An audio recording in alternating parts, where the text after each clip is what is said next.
This video will show how to set up the Datalogger, download programs from a laptop to a Datalogger, and get it to where it's collecting data and information. This is prior to the actual physical deployment of that sensor. So you will see a separate video which has the deployment of the sensor in each case. Now, first thing we will do is to gain access to the interior of this device by opening with these two different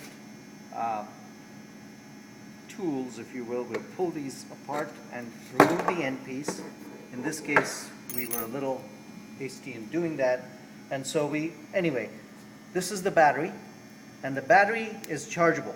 Okay, so this should be here with a full charge load. So normally we would be able to charge this battery by connecting it up to an external charger. If we are around, we will certainly give you charged batteries, but if you should ever need to do so, it is possible to charge them. And the green button will go off once the battery is completely charged. So for now, I'm going to eliminate this connection, and we will go on to connecting it up to the Datalogger. So the Datalogger connection to the battery is right here, and now the battery itself needs to be turned on to power it, and the on-off switch is right there, and you see a red light indicating that it is on, and now the Datalogger is powered up.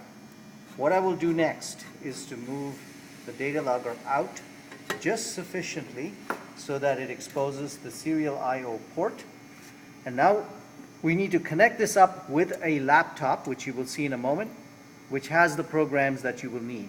And the serial I/O port connection is made right here, like so. And now we are ready to download a program from the laptop to the Datalogger. Okay, here is the laptop that we're going to use to send the program to the Datalogger. The program we use is PC200W. So double click that. When the program comes up, the first thing we need to do is connect to the Datalogger. Upper left hand corner, just click that button, and we are connected. Now the first thing we need to do is set the Datalogger clock, but before we do that, we should make sure that the clock on the computer is correct. If you double click the time down here in the corner, it pulls up the date and time properties dialog, and you can set this to whatever the time is, synchronizing it with the judge's time so that we have a good synchronization with the data that we're going to get, and click apply, and then you can close this. So now the computer data or computer time is correct.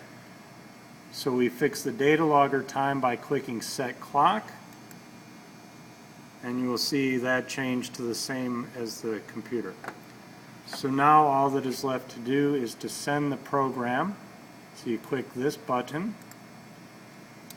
A warning comes up saying data will be lost if you download this program, which is fine. We don't have any data on the Datalogger at this point, so we say yes, proceed. It brings up a dialog to pick the program to download. If it's in the right directory now, if perchance it wasn't in the right directory, you can navigate to the desktop, and then the folder will be XPRIZE, which is where we're going to keep all programs and data. And then we would go under Programs, and that shows you the programs that are available. There will be a program for each phase, corresponding to each phase. So there would be a program called 2B, 3, and 4. But for now, to demonstrate, we're just going to download the 2A program corresponding to phase 2A. And we click Open, and it immediately starts sending the program. And the dialog comes up saying the program was successfully sent. So you click OK, and so we have completed the download of the program to the data logger, we can close this program. It says you're currently connected, disconnect and exit. You say yes. And now we're ready to close up the cylinder holding the electronics. Okay, now we can disconnect the data logger from the serial cable. Close and push in the data logger as far as it'll go, and then carefully, while being a little bit careful with the wires so that they don't get damaged in the movement, we will put the battery pack in.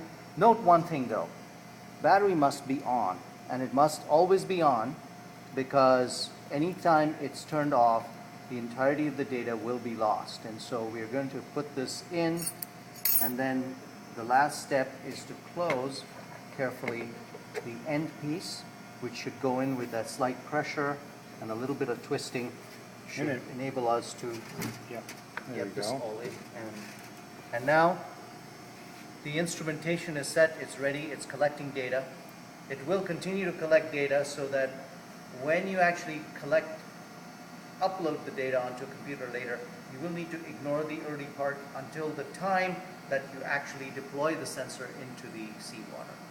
And so that is the conclusion of this part. Next up, you'll see a video of deploying the sensor.